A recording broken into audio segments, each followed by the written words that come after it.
Okay, screen కనిపిస్తుంది కదండి అందరికీ? ఏ స్టూడెంట్స్, స్క్రీన్ కనిపిస్తుందా? కనిపిస్తుంది సార్.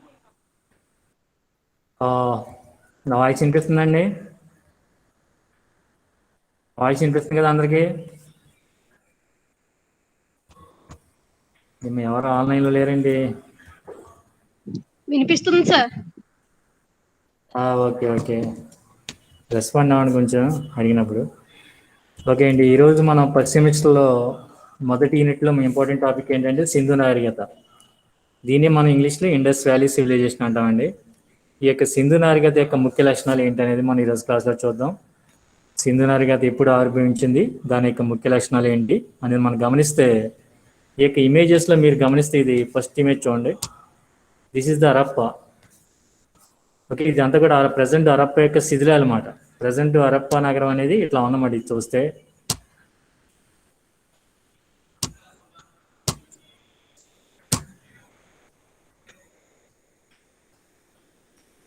అట్లాగే హరప్పాలో నగర నిర్మాణం ఎట్లా ఉండేది అనేది మనకి ఈ యొక్క ఇమేజ్ మనకి ఎక్స్ప్రెస్ చేస్తుంది. ఏంటంటే large public structures with multiple entrances, city had greed pattern with streets and buildings facing cardinal directions. మనం చెప్పుకున్నమాట భవనాలు, ఈ యొక్క వీధులు అన్నీ కూడా చతుష్కోణ ఆకృతిలో నిర్మించబడి చెప్పుకున్నాం. Buildings built of mud bricks coated with plaster అనే ప్లాట్ఫామ్. ఈ యొక్క మట్టి ఇటుకలతో వీళ్ళ యొక్క నిర్మాణాలని చేపట్టారని కూడా మనం చెప్పుకున్నాం. అట్లాగే ఇప్పుడు ఇది ఉంటుంది, ఇది ఈ యొక్క ఇమేజ్, ఇది మొహంజోదరోలోని ద గ్రేట్ బాత్, మహాస్నానవాటిక అంటారన్నమాట. ఇప్పటికీ ఈ యొక్క శిథిలాలు ఎట్లా ఉన్నాయన్నమాట మొహంజోదరోలో. ఈ మొహంజోదరో అనేది హరప్పా కానీ మొహంజోదరో కానీ ప్రస్తుతం పాకిస్తాన్ దేశంలో ఉన్నాయి, మన దేశంలో లేవు. ఈ యొక్క రెండు ఇమేజెస్ ఓకే, ఈ యొక్క ఇవన్నీ కూడా మొహంజోదరో యొక్క శిథిలాలండి. మొహంజోదరో నగరం మరియు మహాస్నానవాటిక శిథిలాలు అన్నమాట. ఈ రెండు కూడా మొహంజోదరో మహాస్నానవాటిక లేదా ద గ్రేట్ బాత్ యొక్క శిథిలాలు ఈనాటికి ఇవి కనబడతా ఉన్నమాట మనకి. మన పాకిస్తాన్ దేశం వెళ్తే ఈ యొక్క శిథిలాలు నేటికి దర్శనమిస్తాయన్నమాట. ఓకే, ఇది కూడా మొహంజోదరోనండి. నెక్స్ట్ మనకి సింధు నాగరికత అంటే ఏంటో చూద్దాం. ఓకే, సింధు నాగరికత గురించి రాయండి అని ఇచ్చిన, సింధు నాగరికత ముఖ్య లక్షణాల గురించి రాయండి అని ఇచ్చిన ఒకటేనండి మనకి. క్రీస్తు శకం 1927 సంవత్సరం వరకు భారతదేశంలో తొలి నాగరికత అనేది ఆర్యులతోనే ప్రారంభమైందని నమ్మేవారు. కానీ ఆ సంవత్సరంలో అంటే 1927 సంవత్సరంలో సర్ జాన్ మార్షల్, ప్రముఖ పురావస్తు శాస్త్రవేత్త అయిన సర్ జాన్ మార్షల్ నేతృత్వంలో జరిపిన త్రవ్వకాల ఫలితంగా సింధులోయ నాగరికత అనే ఒక విశిష్ట నాగరికత అనేది బయలుపడిందండి. దీనికి పేరు వ్యాప్తి ఏ విధంగా వచ్చిందంటే, ఈ యొక్క నాగరికత అనేది సింధు నది పరివాహ ప్రాంతాలలో విలసిల్లడం వల్ల సింధులోయ నాగరికతని, అట్లాగే హరప్పా మొహంజోదరో మొదలైన పట్టణాల్లో ఈ నాగరికత బాగా అభివృద్ధి చెందడం వల్ల దీన్ని హరప్పా మొహంజోదరో నాగరికత అని పిలుస్తారు అన్నమాట. What are the main features of the Indus valley civilization? సింధు నాగరికత యొక్క ముఖ్యమైన లక్షణాలు ఏంటి అనేది మనం గమనిస్తే, మొదటిది ఏంటంటే ఇట్ వాజ్ అర్బన్ సివిలైజేషన్. సింధు నాగరికత ఏంటంటే పట్టణ నాగరికతమా. ఈ యొక్క సింధు నాగరికత అనేది పట్టణ నాగరికత. ఎందువల్ల సింధు నాగరికత మనం పట్టణ నాగరికత అంటున్నాం అంటే, సింధు ప్రజలు పట్టణ వాసులు మాట.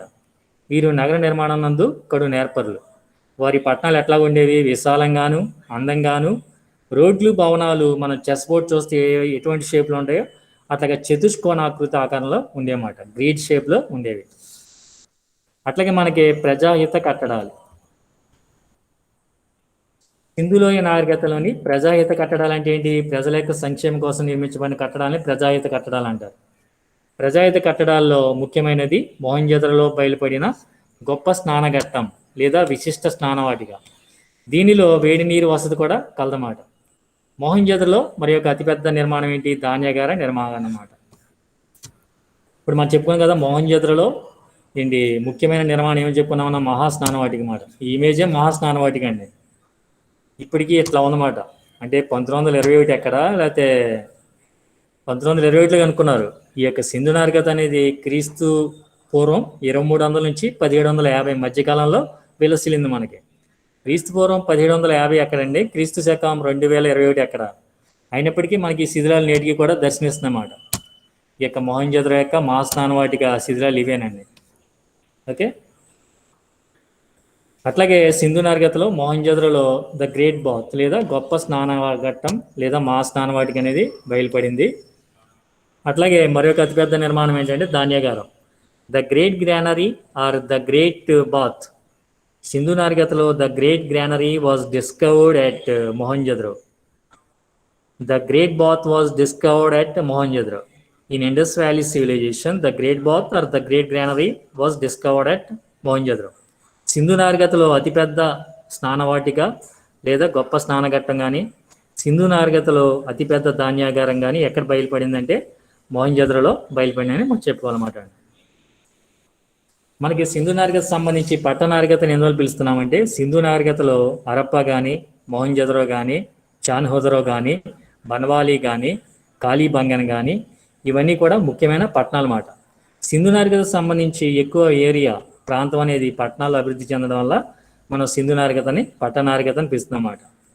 మనకి సింధు నాగరికతలో అతిపెద్ద పట్టణంగా మనం మొహంజోదరోని చెప్పొచ్చు అన్నమాట. అట్లాగే హరప్ప ఇవన్నీ కూడా ఇతర ముఖ్యమైన పట్టణాలుగా మనం చెప్పొచ్చు. ఈ యొక్క హరప్ప అనేది ప్రస్తుతం పాకిస్తాన్ దేశంలోని పంజాబ్ రాష్ట్రంలోని మాంట్గోమరీ జిల్లాలో ఉందన్నమాట. ఈ యొక్క హరప్పాని దయారాం సహాని 1921లో రావి నది ఒడ్డున కనుక్కున్నారన్నమాట. అట్లాగే మొహంజోదరో అనేది ప్రస్తుతం పాకిస్తాన్ దేశంలోని సింధు రాష్ట్రంలోని లార్కానా జిల్లాలో ఉంది. దీనిని ఈ యొక్క సింధు నది ఒడ్డున కనుక్కున్నారన్నమాట మొహంజోదరో అని. దీన్ని ఆర్డి బెనర్జీ కనుక్కున్నారన్నమాట. ఈ విధంగా అట్లాగే మిగతా మనకి పట్టణాలు చూస్తే కాళీబంగన్. కాళీబంగన్ అంటే అర్థం ఏంటంటే నల్లని గాజులు అని అర్థం అన్నమాట. అట్లాగే లోతల్ అనేది సింధు నాగరికతకు సంబంధించి అతి ముఖ్యమైన ఓడరేవు పట్టణం. It was a dockyard. Okay, Lothal అనేది గుజరాత్లో ఉందండి. అట్లాగే మనకి సింధు నాగరికతకు సంబంధించి రాజకీయ పరిస్థితులు మనం గమనిస్తే హరప్ప, మొహంజోదరో మొదలైన నగరాల్లో మతాధికారులు పరిపాలించే వారిని ఒక చరిత్రకారుడు చెప్పాడనమాట.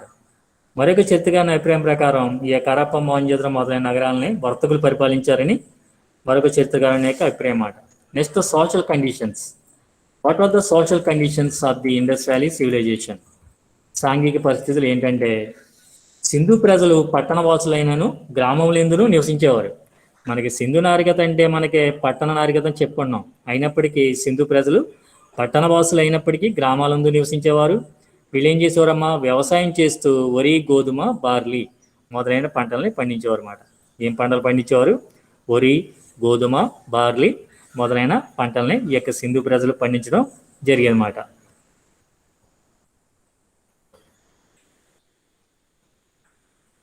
Okay, next, probabilistic analysis of an ancient undeciphered script. ఈ యొక్క మనకి ఇమేజెస్ని గమనిస్తే ఈ యొక్క సింధు నాగరికతకు సంబంధించి స్క్రిప్ట్ లిపి అనేది ఏ విధంగా ఉండేది అనేది మనకి ఈ యొక్క లిపి ఈ యొక్క అక్షరాలు బట్టి నెంబర్లు బట్టి మనకు తెలుస్తుందండి సింధు నాగరికతకు సంబంధించి. అట్లాగే సింధు నాగరికత కాలంలో ముద్రికలు అంటే ముద్రికలు అంటే ఏంటంటే మనం వీటిని ఏమంటామంటే సీల్స్ అంటమాట. ఇప్పుడు ఒక ప్రభుత్వాధికారి సంతకం పెట్టిన తర్వాత ముద్ర వేస్తాడు. అట్లాగే సింధు నాగరికత కాలంలో అనేక ముద్రికలు అనేవి బయలుపోయినాయి. ముద్రికల మీద మనకి అనేక రకాల జంతువులని ముద్రించారు. ఈ యొక్క జంతువులు అంటే ముద్రించడాన్ని బట్టి వాళ్ళు ఏ జంతువులను వాళ్ళు మచ్చిక చేసుకున్నారు లేదా పెంచారు అనేది మనకి అర్థమవుతుందండి.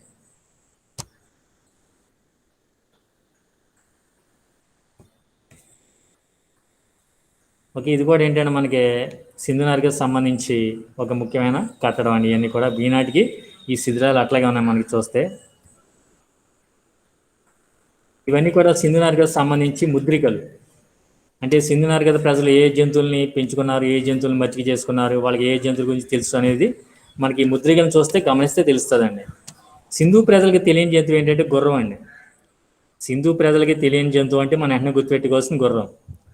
Which animal does not know the Indus valley people అంటే గుర్రం అని చెప్పాలన్నమాట. మనకి సింధు ప్రజలకి తెలియని జంతువు డాష్ అని ఇస్తే గుర్రం అని పెట్టాలండి. కానీ సుర్కోటోడా ప్రాంతంలో గుర్రానికి సంబంధించిన అవశేషాలు బయలుపడినట్టు ఒక చరిత్రకారుడు చెప్పాడు. ఏదేమైనప్పటికీ సింధు ప్రజలకి తెలియని జంతువు అంటే మన గుర్రం అని చెప్పాలండి.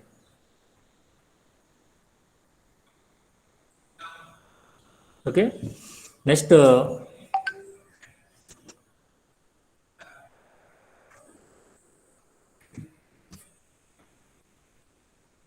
మనకి సింధు ప్రజలకు సంబంధించి వాళ్ళు ఏ ఆహారం తీసుకున్నారని చూస్తే సింధు ప్రజలు గోధుమలు, అట్లాగే యావాలు లేదా బార్లీ, అట్లాగే పాలు, ఖర్జూరం, గొర్రె, కోడి, చీమపంది మొదలైన జంతువుల మాంసం, అట్లాగే చేప మొదలైనవి వీరి ఆహారంగా చెప్పొచ్చు అన్నమాట. ఈ యొక్క సింధు ప్రజలు తీసుకునే ఆహారంలో ప్రస్తుతం మనం తీసుకునేవి కూడా కొన్ని ఉన్నాయండి. ఓకే, అట్లాగే సింధు ప్రజలు మచ్చిక చేసుకున్న జంతువులు ఏంటంటే ఆవు, ఎద్దు లేదా ఆంబోతు, అట్లాగే గొర్రె, కుక్క, కోడి, గొర్ర గొర్రె, కుక్క, కోడి మొదలైన జంతువుల్ని మచ్చిక చేసుకున్నారు. వీళ్ళకి తెలియని జంతువు అని చెప్తున్నాం మనం, గుర్రం గురించి వీరికి తెలియదు అన్నమాట. అట్లాగే సింధు ప్రజలు ఏ ఆభరణాలు ధరించారంటే స్త్రీ పురుషులు ఇరువురు కూడా నగలు ధరించేవారు అన్నమాట. ఇప్పుడు చూడండి, లేడీస్ ఇప్పుడు ఏం చేస్తారంటే ఇప్పుడు ఈ కాలం నాటి ఆడవాళ్ళు లేదా మహిళలు, స్త్రీలు, అమ్మాయిలు ఏం చేస్తారు, చెవులకి జుంకాలు లేకపోతే సంథింగ్ ఏవి పెట్టుకుంటారు అన్నమాట. ఆ కాలంలో స్త్రీ పురుషులు ఇరువురు కూడా నగలు ధరించేవారు. ఇప్పుడు కూడా పురుషులు ఏం చేస్తారు, కొంతమంది చైన్ వేసుకుంటారు, కొంతమంది చేతికి బ్రాస్లెట్ పెట్టుకుంటారు, కొంతమంది చేతులకి ఈ యొక్క ఫింగర్స్కి రింగ్స్ పెట్టుకుంటారు అన్నమాట. అమ్మాయిలు పెట్టుకుంటారు, అబ్బాయిలు పెట్టుకుంటారు. అట్లాగే చెవులకి అమ్మాయిలు ఎక్కువగా చెవులకి ఒకటి పెట్టుకుంటారు అన్నమాట. మగవాళ్ళు మనకి ఇక్కడ చెలరేయరు అనమాట. కొంతమంది పెట్టుకున్నా అది ఫ్యాషన్గా ఉంటుంది. నెక్స్ట్ అట్లాగే కంఠాభరణాలు, ఉంగరాలు, కడియములు ధరించేవారు అన్నమాట స్త్రీ పురుషులు ఇరువురు కూడా. అట్లాగే వీళ్ళు ధరించే దుస్తులు ఎట్లాగ ఉండేవంటే నూలుతోనూ ఉన్నితోనూ తయారు చేసిన వస్త్రాలను ధరించేవారు అనమాట. వేడితో చేసిన వస్త్రాలను ధరించేవారండి. నూలుతోనూ ఉన్నితోనూ తయారు చేసిన వస్త్రాలని ఈ యొక్క సింధు ప్రజలు ధరించేవారు. అట్లాగే అలంకార ప్రియత్వం, సింధు ప్రజలు అలంకార ప్రియులు అన్నమాట. అలంకార ప్రియులు అంటే ఏంటి, చాలా చక్కగా తయారయ్యారు అన్నమాట. ఈ యొక్క పురుషులు ఏం చేసేవారంటే జుట్టును లేదా ఎయిర్ని బాగా పెంచుకునేవారు. స్త్రీలేమో సాధారణంగా వాళ్ళ జుట్టుని జడలు అల్లుకునేవారు, కొందరేమో ముడులు వేసుకునేవారు అన్నమాట. అంటే అలంకార ప్రియత్వం అంటే ఇక్కడ ఏంటంటే సింధు ప్రజలు ఈనాటి స్త్రీలకి కానీ పురుషులకి కానీ ఏమాత్రం తీసుకోరని మనం చెప్పొచ్చు అన్నమాట. అంటే ఏంటి, రెడీ అవడంలో కానీ వాళ్ళు నీట్గా తయారవడంలో కానీ. అట్లాగే గృహ పరికరాలు, వీళ్ళు ఏ వస్తువులతో తయారు చేసిన గృహ పరికరాలు వాడేవారంటే రాగి, కంచులోహములతో, అట్లాగే పింగాణి వంటి మెత్తని రాతితోనూ, అట్లాగే మట్టితోనూ ఎక్కువగా పాత్రలని ఈ యొక్క సింధు ప్రజలు ఉపయోగించేవారండి. Okay, next what are the entertainments. Sindhu ప్రజల యొక్క వినోదాలు ఏంటంటే సంగీతం, నాట్యం, వేట, పాచికలాట, చదరంగం, ఎద్దుల పందాలు మొదలైనవి వీరి కాలం నాటి వినోదాలు. ఇప్పుడు మనకి ఈ రోజులు వినోదాలు ఏంటంటే ఎవరైనా కూడా ఖాళీగా ఉంటే స్మార్ట్ ఫోన్ పట్టుకుని వాళ్ళ ఫ్రెండ్స్తో చాటింగ్ చేయడం, లేకపోతే గేమ్స్ ఆడడం, లేకపోతే సాంగ్స్ వినడం, లేకపోతే మొబైల్లో సినిమా చూడడం ఇట్లాగమాట. లేకపోతే ఇంకా వేరే కాలక్షేపాలు. ఓకే, లేకపోతే సేండి మూవీస్ థియేటర్లకి ఇప్పుడు లాక్డౌన్ కాబట్టి థియేటర్స్ అని క్లోజ్ అయిపోయింది. జనరల్గా ఎట్లాగా మనకి వినోదాలు వేరు, వాళ్ళ కాలం నాటి వినోదాలు వేరండి. ఇప్పుడు కూడా కొంతమంది చెస్ అనేది ఆడతారనుకోండి. ఓకే, నెక్స్ట్ మనకి ఆయుధాలు ఏంటి, వీరు ఉపయోగించిన ఆయుధాలు ఏంటంటే గొడ్డలి మనం ఈనాటికి వాడుతున్నాం, అట్లాగే ఈటె, అట్లాగే బాకు, అట్లాగే వెల్లంబులు, కత్తులు మొదలైనవి వీరి కాలం నాటి ఆయుధాలుగా మనం చెప్పొచ్చు అన్నమాట.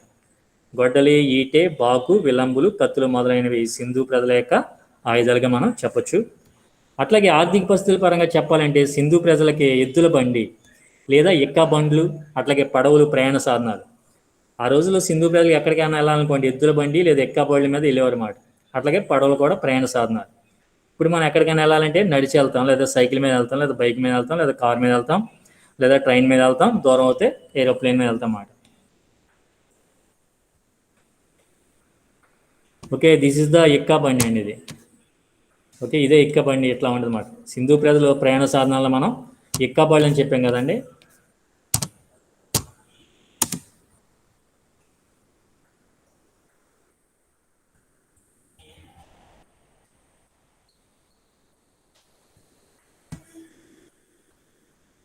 సింధు ప్రజలు ఎద్దుల బండ్లు లేదా ఎక్కా బండ్ల మీద వెళ్ళేవారండి.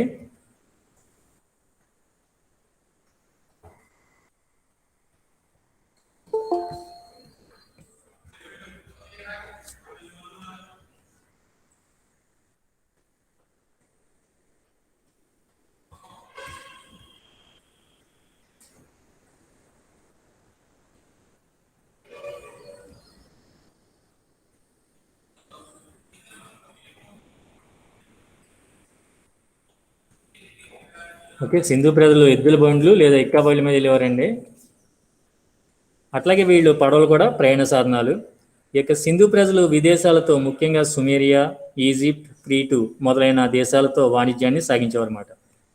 సింధు ప్రజల కాలం నాటి ముఖ్యమైన వాడరేవి ఏంటంటే లోతల్, ఇది గుజరాత్లో ఉందండి. ఇది బొగోవా నది ఒడ్డున ఉంది. వీరి కాలం నాటి ముఖ్యమైన పరిశ్రమలు ఏంటంటే నేత పరిశ్రమ, అద్దకపు పరిశ్రమ, అట్లాగే పింగాణి పరిశ్రమ అనేవి మన ముఖ్యమైన పరిశ్రమలుగా చెప్పుకోవచ్చండి. అట్లాగే సింధు ప్రజల యొక్క లిపిని మనం ఏమని పిలుస్తామంటే బొమ్మల లిపి అని పిలుస్తామన్నమాట.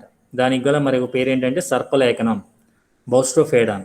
ఎందువల్ల అలా పిలుస్తున్నామంటే వీళ్ళు మొదటి వరుసని లేదా మొదటి లైన్ ఏం చేసేవారు, కుడి నుంచి ఎడమకి రాసేవారు అన్నమాట. ఇట్లా రాసేవారు. అట్లే రెండో వరుసని ఎడమ నుంచి కుడికి రాసేవారు, ఇట్లా రాసేవారు. ఇట్లా రాయడం వల్ల అది ఒక పాము ఆకారంలో రావడం వల్ల దీన్ని ఏమంటారంటే సర్పలేఖనం అని పిలుస్తారు అన్నమాట. సో సింధు ప్రజల యొక్క లిపిని ఏమంటారంటే బొమ్మల లిపి అంటారు. దీనికి గల మరో పేరు ఏంటంటే సర్పలేఖనం. దీన్ని బౌస్ట్రోఫేడాన్ అంటారు. దీనిలో మొదటి వరుసనేమో కుడి నుంచి ఎడమకి రాసేవారు, రెండవ వరుసని లేదా లైన్ని ఎడమ నుంచి కుడికి రాసేవారు అన్నమాట. అట్లాగే సింధు ప్రజల యొక్క ముఖ్య స్త్రీ దేవత ఎవరంటే అమ్మ తల్లి. సింధు ప్రజల యొక్క ముఖ్య స్త్రీ దేవత ఎవరండి, అమ్మ తల్లి. సింధు ప్రజల యొక్క ముఖ్య దేవత అమ్మ తల్లి.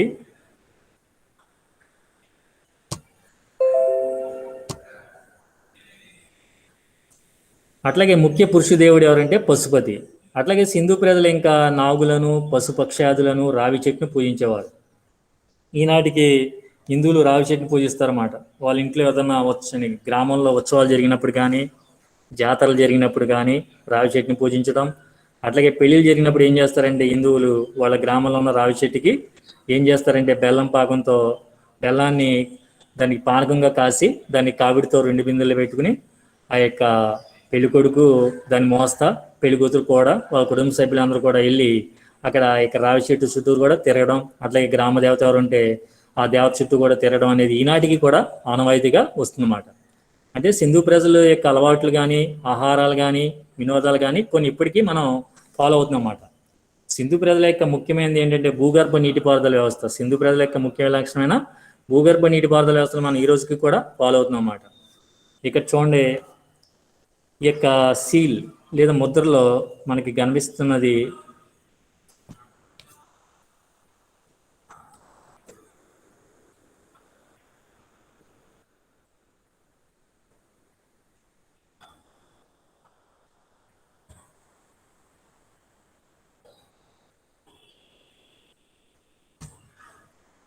మనకి యొక్క ముద్రలో కనిపిస్తుంది ఎవరంటే శివుడి మాట.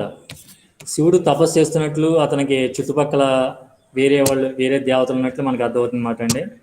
ఈ అందరూ కూడా ఈ యొక్క ముద్రికని గమనిస్తే శివుడి మాట. ఈ వాజ్ పశుపతి. ఇప్పుడు ఇదివరకు ఈ యొక్క సింధు నాగరికత కాలం నాటి ముఖ్య స్త్రీ దేవత అమ్మ తల్లి, లేకపోతే సింధు ప్రజల యొక్క ముఖ్య దైవం అన్న మదర్ గాడెస్ లేదా అమ్మ తల్లి అని చెప్పొచ్చు. ముఖ్య పురుష దేవుడు అయితే పశుపతి. ఇప్పుడు మనం శివుడిని ఆరాధిస్తున్నారు హిందువులు, ఆ శివుడిని ఇదివరకు పశుపతి రూపంలో ఆరాధించేవారండి. ఈ యొక్క పశుపతి అంటే ఇతనే మాట అండి. మనం చూడండి, ఇది గమనిస్తే మనకి ఏమర్థం అవుతుందండి, ఇది ఇతను తపస్సు చేస్తున్నట్టు మాట. పక్కనేమో 2-3 వేరే జంతువులు ఇలా ఉన్నట్టు మాట, కింద పక్కన. ఇది ముద్రికల రూపంలో లేదా సీల్స్ రూపంలో ముద్రించడం జరిగిందన్నమాట. Okay, some Indus valley seals show swastikas. Sindhu ప్రజల కాలం నాటి ముద్రికలు కొన్ని చూస్తే మనకి స్వస్తిక్ చిహ్నంలో ఉంటాయి మాట. ఇప్పుడు మీలో ఎవరైనా ఓటేసిన వాళ్ళు ఉన్నారో నాకు తెలీదు. ఓటేసేటప్పుడు మనకి స్వస్తిక్ సింబల్తో ఇస్తారన్నమాట. మనకి స్వస్తిక్ సింబల్తో ఏంటి, మనకి ఓటు అనేది బ్యాలెట్ సిస్టమ్ ద్వారా అయితే మనకి స్వస్తిక్ సింబల్తో ఒక ముద్ర ఇస్తారు, దాన్ని ముద్రించాలన్నమాట. మన పంచాయతీ ఎలక్షన్ జరిగినాయి, అవి మనకి బ్యాలెట్ సిస్టమ్ ద్వారా జరిగినాయి. అట్లాంటప్పుడు ఓటు ఉన్న వాళ్ళు ఏం చేశారంటే వాళ్ళ పంచాయతీలో ఆ యొక్క పోలింగ్ కేంద్రానికి వెళ్ళినప్పుడు వాళ్ళ పేరు ఎదురుగా అదే ఇప్పుడు ఎవరైతే పోటీ చేస్తున్నారో కంటెస్టెంట్స్, సపోజ్ వార్డ్ మెంబర్స్ 2-3 ఉంటారు, లేదా 4, లేదా సర్పంచ్ ఎవరు ఉన్నారో 2 ఓట్లు వేయాలన్నమాట. వార్డ్ మెంబర్కి ఒకటి, సర్పంచ్ ఒకటి. మీరు ఎవరికైతే ఓటు వేయాలనుకున్నారో వాళ్ళ ఎదురుగా ఆ యొక్క స్వస్తిక్ శివనంతో కూడిన ఒక సీల్ని ఇస్తారు మనకి, ఒక స్టాంప్ని. దాన్ని వాళ్ళ ఎదురుగా మనకు ముద్రించి స్టాంప్ కొట్టి మనం దాన్ని ఫోల్డ్ చేసి మనం ఆ యొక్క పోలింగ్ బాక్స్లో వేయాలన్నమాట, ఆ యొక్క బ్యాలెట్ బాక్స్లో వేయాలి. అట్లాగే సింధు నాగరికత కాలంలో స్వస్తిక్ చిహ్నంతో ఈ యొక్క ముద్రలు కూడా మనకు కొన్ని కనపడి, అట్లాగే మనకి ఇంతకుముందు చూపించాను మీకు, ఇవన్నీ కూడా సింధు నాగరికత కాలం నాటి సీల్స్గా మనం చెప్పొచ్చు అన్నమాట. ఇవన్నీ కూడా సింధు నాగరికత కాలం నాటి ముద్రికలు అండి. ఇవన్నీ కూడా వీటి మీద అనేక రకాల జంతువులు ముద్రించబడి ఏంటి, మనకి ఆంబోత్ అని, అట్లాగే ఇందాక చెప్పుకున్నాం కదండి చాలా జంతువులు, ఖడ్గమృగం అని. ఓకే, ఇది మాట స్వస్తిక్ చిహ్నం అనేది ఇదేనండి. స్వస్తిక్ చిహ్నం అంటే ఇది. మనం ఓటు వేసేటప్పుడు వండి ఈ యొక్క ఎన్నికలు జరిగేటప్పుడు బ్యాలెట్ సిస్టమ్ ద్వారా ఎన్నికలు జరిగితే ఈ యొక్క స్వస్తిక చిహ్నంతో మన సింబల్తో ఓటేయాలి. ఓటేసిన వాళ్ళకి ఐడియా ఉంటుంది. అదే మనకి ఈ ఎలక్ట్రానిక్ ఓటింగ్ మిషన్స్ అయితే ఇట్లాగా మనకి ఎట్లాంటి దీనేమో అవసరం ఉండదు అన్నమాట.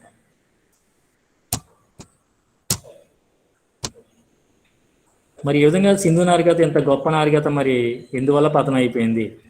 What was the main reason for the Sindhus? Okay, ఈ ఇమేజ్ కూడా Pashupati.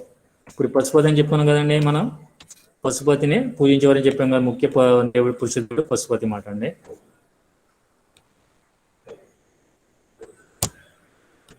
What was the main cause for the downfall of the Indus valley civilization? ఈ యొక్క సింధు నాగరికత పతనం అయిపోవడానికి దోహదం చేసిన ప్రధాన కారణాలు ఏంటి అంటే,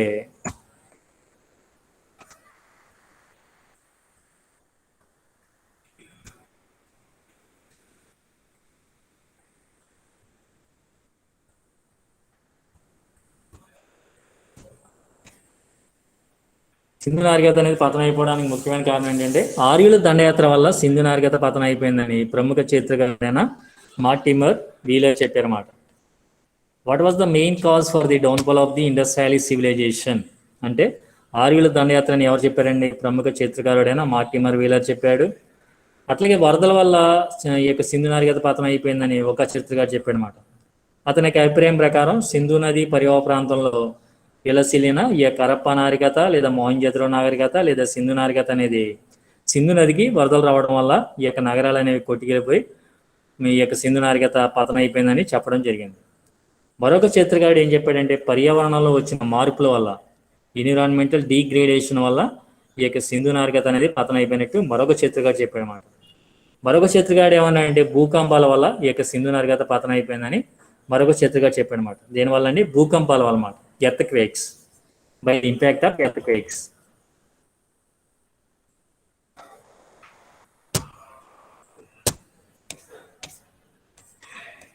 ఓకే, సింధు నాగరికత ఆర్యుల దండయాత్రలో పతనం అయిపోయిందని మనకి ఈ యొక్క మ్యాప్ అనే దాన్ని గమనిస్తే మనకు తెలుస్తుందండి.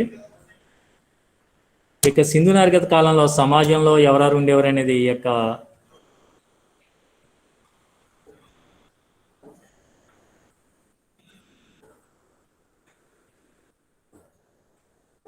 సింధు నాగరికత కాలంలో సమాజంలో ఎవరెవరు ఉండేవారు అనేది మనకి ఈ యొక్క ఇమేజ్ చూస్తే అర్థమవుతుందండి. సమాజంలో ఏ వర్ణాలు ఉండేవారు? బ్రాహ్మణులు, క్షత్రియులు, వైశ్యులు, శూద్రులు అనే ఈ యొక్క వర్ణ వ్యవస్థ ఉండేది అన్నమాట సింధు నాగరికత కాలంలో. సింధు నాగరికతని పురోహితులు పరిపాలించారని కొంతమంది, వర్తకులు పరిపాలించారని కొంతమంది చెప్పడం జరిగింది. సో సింధు నాగరికత గురించి మనకి యొక్క 15 మార్క్స్కి వచ్చే అవకాశం ఉంది, అట్లాగే 10 మార్క్స్కి వచ్చే అవకాశం ఉందన్నమాట. ఇది హరప్ప నగరం అండి. ఇది హరప్ప నగరం శిథిలం అయిపోయిన తర్వాత ఎట్లా ఉన్నమాట హరప్ప నగరం.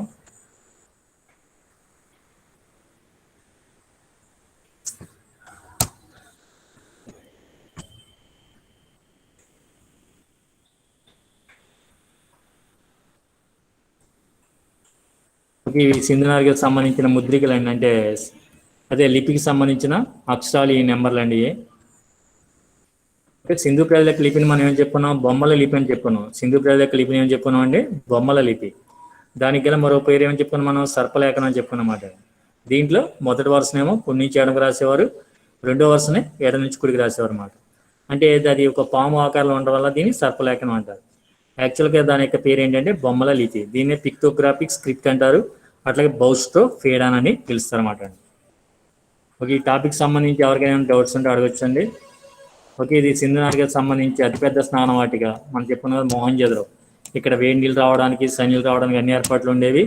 సింధు నాగరికత కాలంలో ఉత్సవాలు జరిగేటప్పుడు, బంధువులు వచ్చేటప్పుడు ఇక్కడ సామూహికంగా స్నానాలు చేయడం అనేది జరిగేది.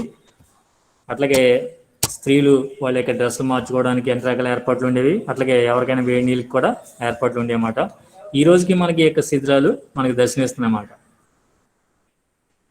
సింధు నాగరికత కాలం నాటి యొక్క మొహంజోదరో శిథిలాలు, హరప్పా శిథిలాలు మనకి ఈ రోజుకి కనబడుతున్నాయన్నమాట. మనకి ఏంటంటే ఒక విషయం గుర్తుపెట్టుకోవాలన్నమాట. అతిపెద్ద ధాన్యాగారం సింధు నాగరికతలో మొహంజోదరో నగరంలో బయలుపడింది, కానీ అతి ఎక్కువ ధాన్యాగారాలు అయితే హరప్పా నగరంలో బయలుపడినాయండి. 6 ధాన్యాగారాలు బయలుపడింది. అదే ఒకే అతిపెద్ద ధాన్యాగారం అయితే మొహంజోదరోలో బయలుపడింది అనమాట. అందువల్ల ఏమంటారంటే the great granary was discovered at Mohenjodaro అని చెప్పాలన్నమాట.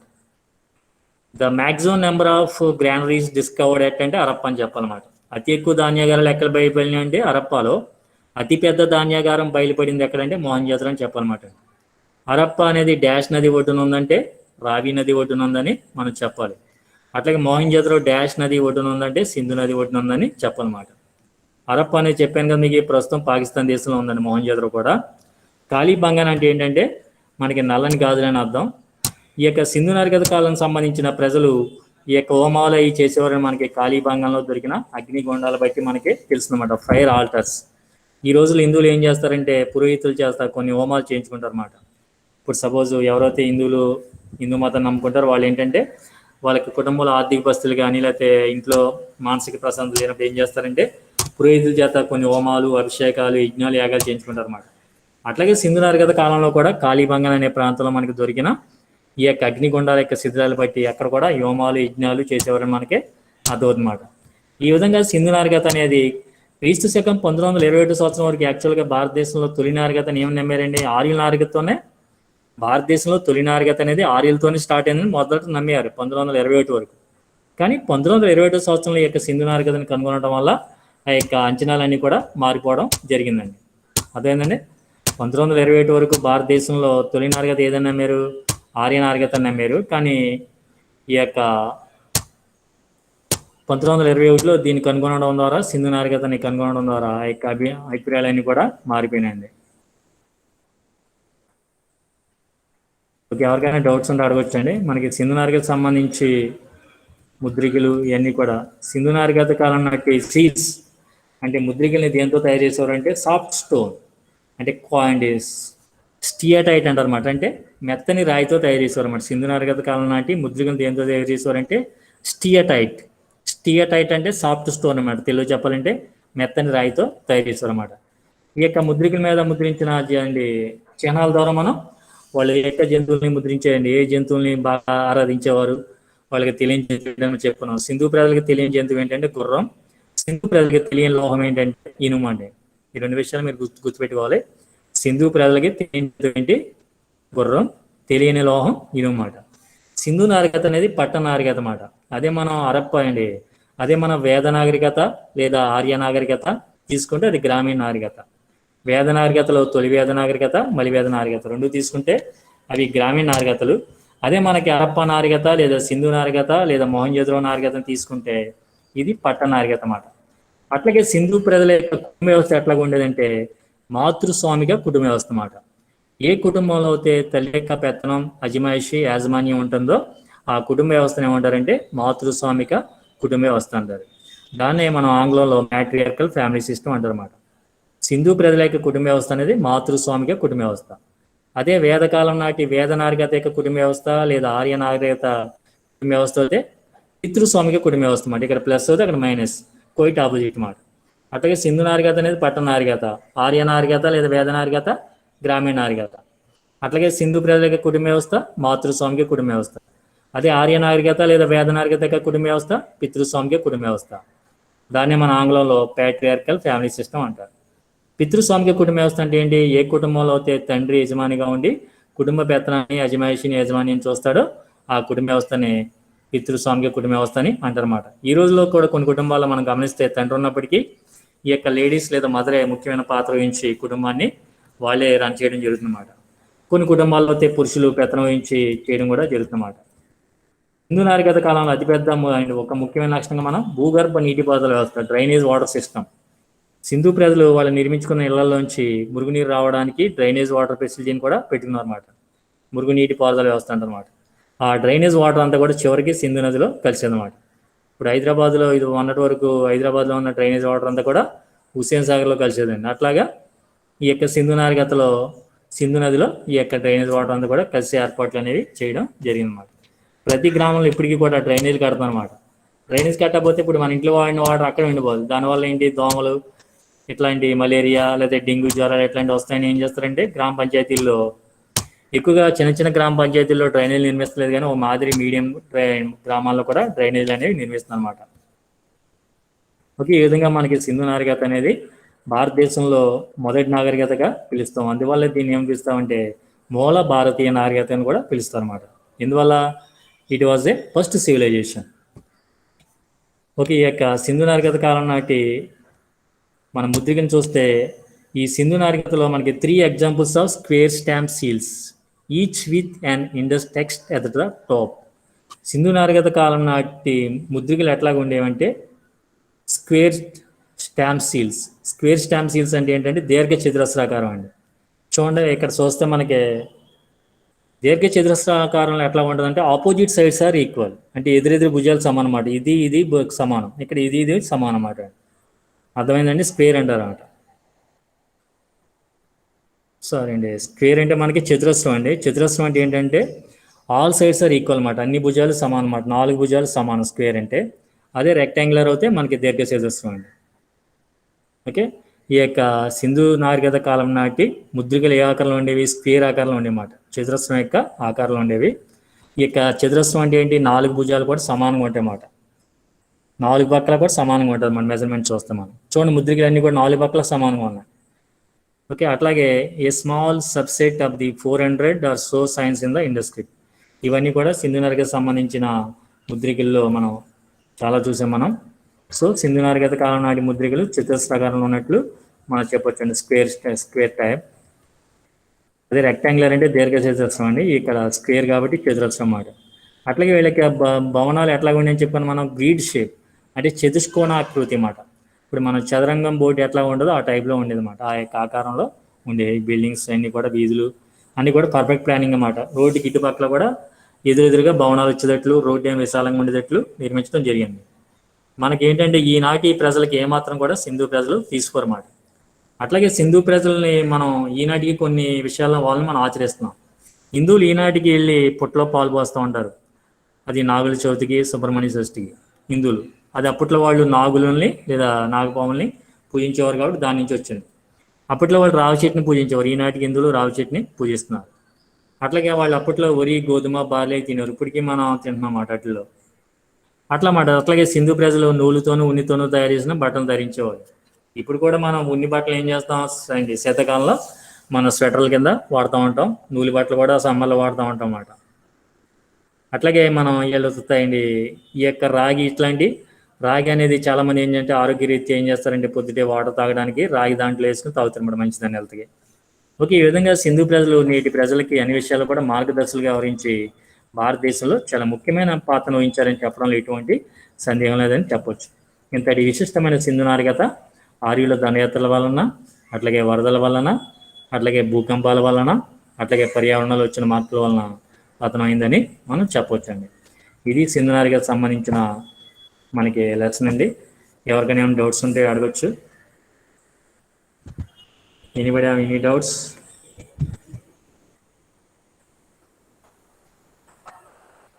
సింధు నాగరికత అనేది ఏ నాగరికత అని చెప్పుకున్నాను మనం? పట్టణ నాగరికత అండి. సింధు నాగరికత పట్టణ నాగరికత. సింధు నాగరికత ఏంటంటే పట్టణ నాగరికత. ఓకే, ఇది మనం ఇప్పుడు సెకండ్ సెమిస్టర్ సంబంధించి ఇది రివిజన్ అండి. ఇది అందరికీ అర్థమైంది కదా? విజయ్, కృపామణి,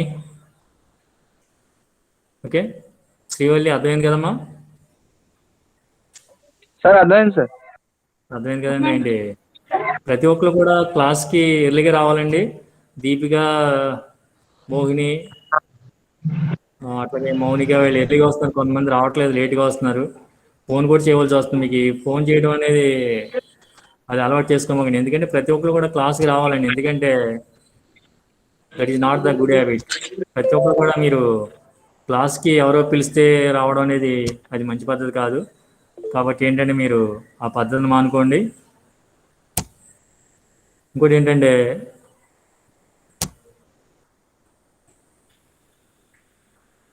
ఓకే, అర్థమైంది కదండి. మనకి సింధు ప్రజల కాలం నాటి నాగరికత ఎట్లా ఉండేది ఏంటనేది. సింధు నాగరికత అనేది ఏ నాగరికత అని మనం చెప్పుకున్నామండి? పట్టణ నాగరికత అని చెప్పుకున్నాం. చాలామంది క్లాస్కి రావట్లేదు, వాళ్ళకి స్కాలర్షిప్ రాదు, ఎగ్జామ్కి ఎవరు ఏదో చెబుతుంటే ఏదో ఎలాకోలంగా ఉంది ఇంకా.